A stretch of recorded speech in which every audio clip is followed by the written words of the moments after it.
हाय, hello, नमस्कार. चला एकदा सगळ्यांचं मनापासून स्वागत करते माझ्या एक नवीन ब्लॉगमध्ये. तर मस्त छान अशी सकाळची गोड सुरुवात झाली होती आणि उठल्याबरोबर आहे ना देवपूजा होणार नाही असं होऊच शकत नाही. मंदिरात आहे ना भरपूर देव आहे आईच्या, पण आहे ना घरात आहे ना आईनं करून घेतली होती. म्हटलं चला बाहेर मी पूजा करून घेते. आता हे ना नेहमी मी तुम्हाला महादेव दाखवत असते, म्हणजे दरवाजाच्या समोरच ते आहे ना तिथं बसवलेलं आहे आणि समोरच आहे ना, तर खरंच खूप प्रसन्न वाटते. तर म्हटलं चला अगोदर मी पूजा करून घेते आणि मग पुढची रुटीन तुमच्यासोबत शेअर करेल. तर इथं लगेच मी सुद्धा पूजा करून घेतली होती आणि सगळ्यांची झाली बरं का. आम्ही सगळे घरात आहे ना सोबत आहे, म्हणजे माझ्या मावशीने त्यांनी पण आलेलं आहे, मी तुम्हाला दाखवलं होतं. पण प्रत्येक व्हिडिओमध्ये सगळ्यांना कॅप्चर करणं माझ्याकडून शक्य होत नाही. मला पण गावाकडं आल्यावर आहे ना असं वाटतं की आपण पण फुल एन्जॉय करायला पाहिजे आणि तिकडं गेल्यावर नुसतं घरातच राहावं लागतं आणि इथं आल्यावर आहे ना मला खूप भारी वाटतं. म्हणून आहे ना कधी कधी ना मी व्हिडिओ पण शूट करत नाही आणि गावाकडचं ना मला सगळे कामं येतात. तुम्ही म्हणतात ना ताई तू शेतातलं पण करून घेते, घरचं पण करून घेते, तर मला ना ए टू झेड काम येतं. कोणतंच काम नाही की मला येत नाही आणि सगळं यायलाच पाहिजे. आपल्याला कोणतं काम कधी करावं लागेल ते सांगता येत नाही. म्हणून आहे ना मी कोणतंही काम असू द्या, घरचं स्वयंपाकमधलं असू द्या किंवा शेतातलं असू द्या, मग सगळं करून बघत असते. कधी पण आपल्याला कोणत्याही कामाची गरज पडू शकते, म्हणून मी करत असते बरं का. असं नाही की म्हणजे आपल्याला येतं पण करायचं नाहीये, शेतात जायचं नाही. माझ्याकडं तसं नाही, मी सगळं करते, मला आवडीनं करते. असं नाही की मला कोणी जबरदस्ती करतात की हे कर ते कर. आईच्या घरी पण आल्यावर मला कोणी म्हणत नाही की तू हे काम कर किंवा घरातलं कर. माझी आई म्हणते तू नेहमी काम करत होतीस पण ह्या वेळेस करू नको, तू आराम कर. पण मला ना बसता येत नाही. मला असं वाटतंय की नाही, सगळ्यांना सेम आराम भेटलं पाहिजे. आपल्यासारखं त्याचं पण जीव आहे, ते पण थकतात.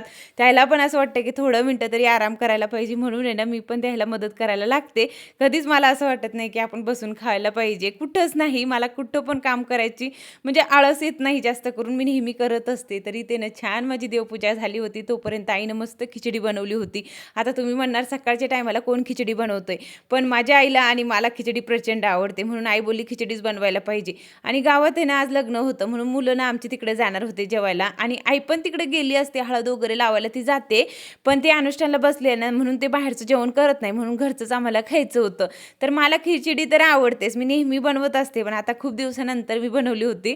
म्हणजे आईनंच बनवलेली आणि दुसऱ्याच्या हाताची खिचडी एक नंबर लागते. आणि आईनं माझ्यासाठी ना दही सुद्धा आणलं होतं. आता आपण शहरात आहे ना दुकानातून जाऊन आणू शकतो, पण इथे तसलं नाहीये. आमच्या गावात असल्या दुकाने आहेत तिथे ना तूप सुद्धा भेटत नाही किंवा दही सुद्धा नाही किंवा दूध पण नाही, कोणत्याच गोष्टी भेटत नाही. खूप खेड्या गावातून मी आहे. तर म्हणून आहे ना जे काही बनवतात ना बायका, तर इथं कोणी असं विकत देत नाही बरं का. ताक असो किंवा दही असो, कोणी पण तसंच देतंय. आणि असं नाही की आपण महागायलाच जायला पाहिजे, ते समोरून म्हणतात की तुम्हाला पाहिजे असेल तर तुम्ही न्या म्हणून. आणि मला प्रचंड आवडते ताक आणि दही खायला, म्हणून आहे ना आईनं माझी कुठून पण आणते. बाहेर जर ती अंगणवाडीमध्ये जाते ना, तर गावात जात असते, तर मग तिथून येताना काही ना काही माझ्यासाठी घेऊन येत असते. आता बाकीचं तर काही भेटत नाही, फळ फ्रूट ते सगळं बघते ते, पण काहीच नाहीये.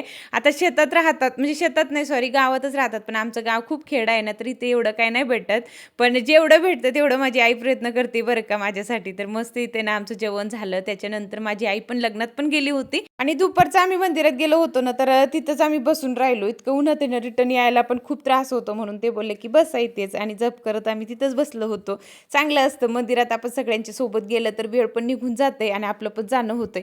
तर तिथून आल्यावर आहे ना मम्मीनं नाश्त्यासाठी आमच्यासाठी हे बनवलं होतं. आता पोहे वगैरे तर आपण नेहमीच खातो, पण कुरडई, पापड, खरोडी हे सगळं तळून काढलं होतं. आता दुपारचं ना हे तळलेलं खाल्लं की मग ॲसिडिटी वगैरे होते, पण एखाद्या वेळेस चालतं की. आणि राजवीरचं म्हणणं होतं की आई तू सकाळी खिचडी केली म्हणून मला आता चपातीच पाहिजे, म्हणून आहे ना आईला आता चपाती बनवायची होती. दुपारच्या टायमाला हे कामं करायला थोडंसं कंटाळाच येतं, पण माझी आई ना आमच्या लेकरासाठी कधी पण तयार असते. काही पण सांगितलं त्यानं की मला हे खायचं ते खायचं, तर ती करत असते. तरी ती आईने लगेच चपाती सुद्धा बनवून घेतली. आणि राजवीरला ना असलं काही खायला अजिबात आवडत नाही, तो दुसरं कोणत्या गोष्टी खात नसतो, त्याला फक्त चपाती भाजी पाहिजे असते. आणि दुपारचं त्याला भूक लागली होती, म्हणून त्याला परत चपाती बनवली मम्मीनं आणि भाजी सुद्धा त्याच्यासाठी केली होती. एवढासा माझा लेकरू आहे, पण त्याचे नाटके खूप जास्त आहे. आता तुम्ही म्हणतात किती दिवस लेकरू म्हणतेय, किती मोठा झालाय.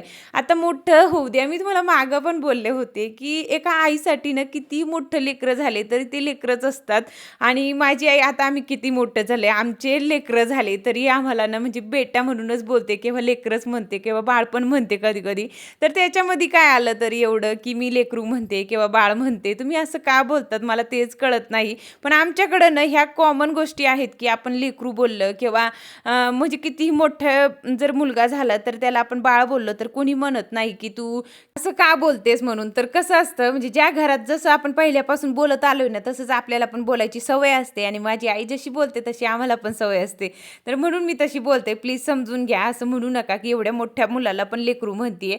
मी म्हणते राजवीर पण त्याला, पण एखाद्या वेळेस माझ्या तोंडात येतंच आणि लाडागोडानं आम्ही तसंच बोलत असतो. तर असो सगळ्यांची वेगळी पद्धत असते बोलायची. कोणी कसं बोलतंय, तर कोणी कसं बोलतंय. तर इथे ना ताई पण आली होती. आता 2 दिवसासाठी ती ना तिच्या घरी गेली होती, पण परत आली. आता मी तुम्हाला मागं पण बोलले होते, की आम्ही दोघी बहिणी सोबत आलो होतो. पण आता ती 2 दिवसासाठी गेली होती, पण रिटर्न आली ना, तर खरंच खूप छान वाटलं. आणि आम्ही दोघी बहिणी मिळून जेवण बनवायचं असू द्या, कोणतेही काम असू द्या, एवढ्या आवडीनं करून घेतो ना, तर वेळ कुठं जातं समजतच नाही. पण आता तिला मंदिरात जायचं होतं. 2 दिवसानं ती गेलीच नव्हती. म्हणजे ते अनुष्ठान असतं ना, ते तिथं आहे. तर सगळ्या बायका जमा होतात. पण मला काही जास्त वेळ बसता येत नाही, म्हणून मी काही जास्त जात नाही.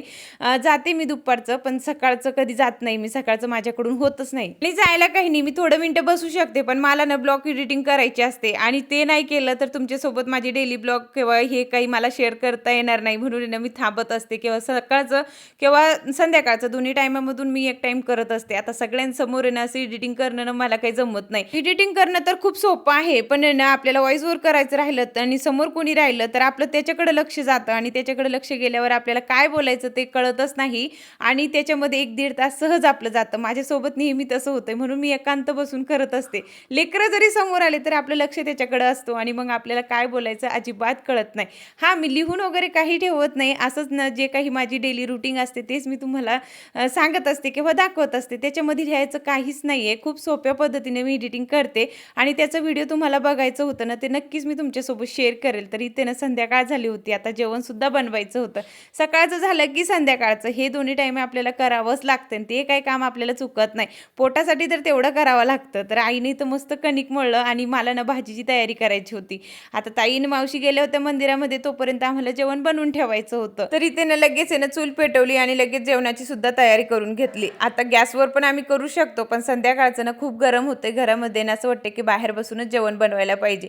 म्हणून म्हटलं आईला मी चपात्या बनवते, तू भाजीची तयारी कर. आता ना दुसऱ्याच्या हाताचं भाजी असू द्या किंवा दुसरं काही पण बनवलं ना ते छानच लागतं. म्हणून आहे ना आई भाजी करणार होते आणि मला चपात्या बनवायच्या होत्या आणि बाहेर बसून आहे ना कितीही मला चपात्या बनवायला सांगितलं तर मी बनवणार. पण गॅसवर आहे ना मला नकोच वाटतं. म्हणजे बाहेर बसून जेवढं झालं ना तेवढं करायला आवडतं बरं का. तरी ते ना लसूण वगैरे आणलं होतं, ते बांधून ठेवायचं होतं. आता ना गावाकडं असंच लसूण बांधतात. आपण जर कधी लसूण आहे ना असं डायरेक्ट ठेवून दिलं ना ते मरून जाते असं म्हणतात आमच्या शब्दात. आता तुम्ही काय म्हणतात माहिती नाही, पण खराब होतोय. तर अशा पद्धतीनं बांधत असतात. तर एक मोठीच काठी घेतली आईनं, त्याच्यावर बांधत होते. आता सगळ्या जुड्या त्याच्यावर बांधून ठेवल्या की मग ते खराब होत नाही. आता माझ्या आईचं लसूण काढून झालेलं होतं, पण हे माझ्या नणंदबाईनं माझ्यासाठी दिलं होतं. तिच्याकडे ना त्यानं आमचं लसूण लावलं होतं. आता मला इथे किती दिवस लागतात सांगता येणार नाही आणि मग ते लसूण पूर्ण खराब होऊन जाणार. म्हणून म्हटलं आई तू इथंच बांधून ठेव, मला जसं लागलं तसं मी घेऊन जाणार. आता माझ्या आईकडं पण होता, पण याईनं सांगितलं होतं म्हणून माझ्या नणंदबाईनं पण दिलं. आता हे व्यवस्थित बांधायला जर मोठीच काठी लागते आणि राजवीर मम्मीची हेल्प करत होता की मग आई मी करू लागतो आणि अशा पद्धतीनं बांधल्यावरच ते राहतात. तुमच्याकडे पण बांधतात का नक्कीच मला सांगा. तर अशा काठीनं बांधलं की वरतीनं पत्रे असू द्या किंवा काही पण असू द्या त्याच्यामध्ये अडकवतात आणि मग लसूण आहे ना आपलं राहतं. तर लेकरांचं ना लुडबुड चालूच असते. दीदीचं पण म्हणणं होतं की आई तू असं काय करते. तरी त्याने आई लसूण बांधत होती तोपर्यंत ना इथे मी चपात्या सुद्धा बनवून घेतल्या आणि आता वरणाला फोडणी सुद्धा द्यायची होती. म्हटलं चला सगळी तयारी करून तरी घेतेच आणि सगळंच आहे ना मी म्हणजे व्हिडिओमध्ये घेत नसते, काही गोष्टी माझी राहून जातात. तर इथं वरणाला फोडणी सुद्धा देऊन टाकली होती आणि किचन ओट्यावर जरी आम्ही जेवण नाही बनवलं ना तरी असं काही पसारा होतोय. आता भांडी वगैरे घासायला ना आईला बाहेर जागाच नाही आणि किचनवरच घासावं लागतंय. मग त्याच्यामुळे ना इतकं पसारा होऊन जातंय, परत ते किचन ओटा घासावंच लागतं. हे सगळं स्वच्छ केलं. त्याच्यानंतर परत आम्ही मंदिरात गेलो होतो आणि तिथे जाऊन आहे ना असं हवन करतात, म्हणजे ते होम करतात असं आमच्या शब्दात म्हणतात. आता तुम्ही काय म्हणतात मला माहिती नाही. तर चला आता इथंच मी एंड करते. भेटूया उद्याच्या ब्लॉगमध्ये. बाय.